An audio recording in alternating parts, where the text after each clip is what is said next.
Hello everyone, कैसे हैं आप। आई होप आप सभी लोग बहुत अच्छे होंगे और मैं भी बहुत अच्छी हूँ। तो आज का जो ब्लॉग है ना, वो कोई एक जो मैं डेली का मेरा ब्लॉग रहता है वैसा ब्लॉग बिल्कुल भी नहीं है। आज का ब्लॉग बहुत ही स्पेशल ब्लॉग है, वो भी उस इंसान के लिए जिसका मैं नाम नहीं ले रही हूँ। समझने वाले समझ ही गए होंगे मैं किसके बारे में बात कर रही हूँ। तो ब्लॉग को ना पूरा देखना और स्किप मत करना। तो ब्लॉग जिसके बारे में है ये वो बहुत अच्छे से समझ गए होंगे कि हाँ मैं किसके बारे में बात कर रही हूँ। तो मैं आपके ही बारे में बात कर रही हूँ, आप ही के बारे में। तो आप तो स्पेशली बहुत ही ध्यान से सुनिएगा मेरी बात को। तो मैं चलो स्टार्ट करती हूँ, ज़्यादा देर नहीं करूँगी। तो मेरा कहना ये है सबसे पहले आपसे कि आप भागीरथी जी की क्या लगती हैं। क्या का मतलब है, रिश्तेदार लगती हैं या बिरादर लगती हैं या आप कोई दोस्त लगती हैं उनकी। तो ये मेरा आपसे सबसे पहला सवाल है, इसका आप मुझे ज़रूर जवाब दीजिएगा। अगर आप उनकी बहन हैं या अगर आप उनकी देवरानी जेठानी हैं या आप उनकी फ्रेंड हैं तो कुछ तो होंगी आप उनकी, इसीलिए तो आप उनके लिए इतना ज़्यादा मतलब उनके पीछे आप पड़ी हुई हैं। आपको इतनी जलन हो रही है उनसे, क्योंकि रिश्तेदार ही ऐसे होते हैं जिन्हें जलन होती है ख़ास करके, ठीक है। तो वरना आपको इतनी जलन, आपको इतना हर एक उनकी चीज़ों से तो कोई लेना देना नहीं होता अगर आप उनके रिश्तेदार या उनके फ्रेंड्स नहीं होती। तो मुझे तो नहीं है, क्योंकि मैं उनकी कुछ नहीं लगती हूँ।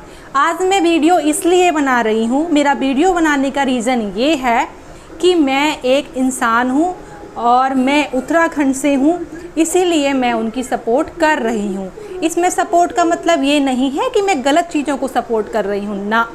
मैं सपोर्ट सिर्फ इस चीज़ को कर रही हूँ कि वो एक माँ है और औरत होंगी वो चाहे जैसी भी होंगी, लेकिन एक वो माँ है और उनने अपने पूरे 17 साल दिए हैं अपने बच्चे को, ठीक है। और आज दूसरों के कहने पे, किसी और के कहने पे वही बच्चे अपनी माँ को एक्सेप्ट नहीं कर रहे हैं, अपनी माँ के लिए इतने अनाप शनाप शब्द बोलते हैं या उनके दिमाग में इतना कुछ भरा गया है जिसकी वजह से वो अपनी माँ से कुछ वास्ता नहीं रखना चाह रहे हैं। उसका रीज़न आप लोग हैं। आप लोग बहुत ध्यान से सुनिए। तो आप लोग उनके क्या लगते हैं? कुछ लगते हैं। चलो मैं मान लेती हूँ कि इंसानियत के नाते आप ऐसा कर रहे हैं, तो आप एक तरफा बात क्यों करते हैं? एक तरफा बात तो नहीं करनी चाहिए ना। आप जो बातें कर रही हैं वो बिल्कुल एक तरफा हैं। आप अगर माँ की तरह सोचती तो आप कभी भी ऐसी बातें नहीं करती, ठीक है। उन्होंने अपना समय अपने बच्चों को उनने पाला है, पोसा है, पैदा किया है। जो दर्द होते हैं वो सारे दर्द उनने माँ वाले सहे हैं और बचपन उन्होंने अपनी माँ के साथ जिया है और माँ ने अपने बच्चों के साथ जिया है। आज वो बहुत बड़े हो चुके हैं तो आज उन्हें लगता है कि उनको उनकी माँ की ज़रूरत नहीं है, लेकिन ऐसा नहीं होता है। कल के दिन उन्हें अपनी माँ की ही ज़रूरत पड़ेगी और वो अपनी माँ के ही पास आएंगे। और आप लोग कुछ कर सकते हैं ना मैं कुछ कर सकती हूँ यहाँ बैठ के। तो बिना बात के आप बेफिजूल की बातें क्यों करते हैं? क्यों बनाते हैं बेफिजूल की बातें? किसी के भी बारे में नेगेटिव क्यों बनाते हैं? मुझे ये चीज़ बिल्कुल भी अच्छी नहीं लगी। मैं काफ़ी टाइम से मैं ब्लॉग देखती हूँ, मैं आपके भी देखती हूँ। मैं कभी आप देखते होंगे कि मैं कभी भी आपके ब्लॉग पे कोई नेगेटिव कमेंट्स नहीं करती हूँ और ना ही मैं कुछ इस बारे में बात करती हूँ, ना ही मैं उनके उसमें कोई नेगेटिव कमेंट्स करती हूँ। मैं किसी के उसमें नेगेटिव कमेंट्स नहीं करती हूँ। हाँ, भागीरथी दी के बारे में मैंने सब अभी तक की वीडियो में उनकी सारी देखती हूँ, तो मुझे कुछ भी गलत नहीं लगता है। उन्होंने अपने लिए स्टैंड लिया है, अपने लिए वो खड़ी हुई हैं, तो उसमें उन्होंने कुछ भी गलत नहीं किया है। क्या उन्होंने किसी का सर फोड़ा? क्या उन्होंने किसी को मारा? या क्या उन्होंने किसी के साथ कुछ गलत किया है? नहीं ना। अपने लिए अगर उन्होंने स्टैंड लिया, हाँ, उन्हें वो अपने लिए छोड़ के वो आई वहाँ से, अपनी जान उन्होंने बचाई और आज वो अपने आप को सेफ फील कर रही हैं बाहर रह के, तो उसमें वो क्या गलत कर रही हैं? आपका कुछ लेके गई या किसी और का कुछ लेके गई? वो नहीं ना। तो फिर क्यों बेफजूल का बिना उसकी पड़ी लकड़ी क्यों उठाते हैं आप? आपका क्या लेना देना है? ना मेरा कुछ लेना देना है, ठीक है। आप कहते हैं कि मैं आपकी बात समझती हूँ, आप कहते होंगे कि हम इंसानियत के नाते हम उनके लिए, उनकी सपोर्ट में, बच्चों की सपोर्ट में बोल रहे हैं। तो तुम क्या बच्चों की सपोर्ट पे बोल रहे हो? आप उन बच्चों के लिए कर क्या रहे हो? आप कुछ कर रहे हो उन बच्चों के लिए? आपने क्या कर दिया? आप बताओ, दिखाओ, क्या कर दिया उनके लिए? एक मुंह से बोलने का सपोर्ट नहीं होता है।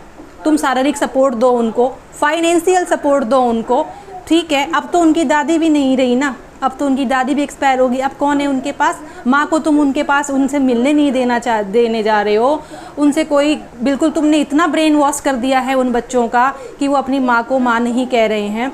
तो तुम माँ बन रही हो, फिर तुम माँ बन रही हो तो माँ की तरह जिम्मेदारी सारी निभाओ, उठाओ, और ठीक है अपने घर लेके आओ, उनको पालो पोसो और उनको इस काबिल बनाओ जो माँ करती है वो करो ना। आप बाहरी तूने ऐसा कहा, उसने ऐसा कहा, उसकी रिकॉर्डिंग, उसका वो सब करके क्या साबित करना चाहती हो आप?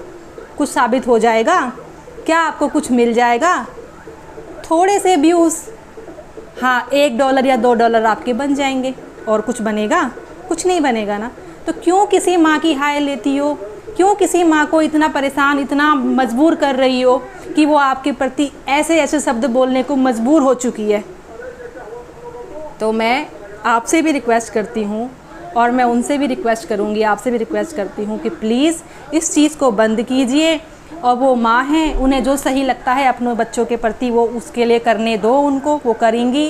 और कल के दिन उनको भी अपनी माँ की ज़रूरत पड़ेगी, वो भी अपनी माँ के ही पास जाएंगी। तो प्लीज़ आप इस चीज़ को छोड़ो। मैं आपसे बस यही आपसे रिक्वेस्ट करूँगी। बहुत टाइम से मैं आपके ब्लॉग भी देखती हूँ, उनके भी देखती हूँ, मुझे बहुत बुरा फील होता है कि एक कोई बाहर वाला बंदा आके इस तरीके से इस मैटर में ऐसे घुस रहा है जैसे कि उसका बाहर का ना हो कि उसके खुद के घर का हो गया। चलो ठीक है, तुम्हारे घर का हो गया तो फिर आओ ना सामने, आओ फिर फैसला कराओ ना। क्यों? मुँह के लड़ने से थोड़ी लड़ाई होती है। मुँह के लड़ने से क्या सारा फैसला हो गया? सब कुछ हो गया?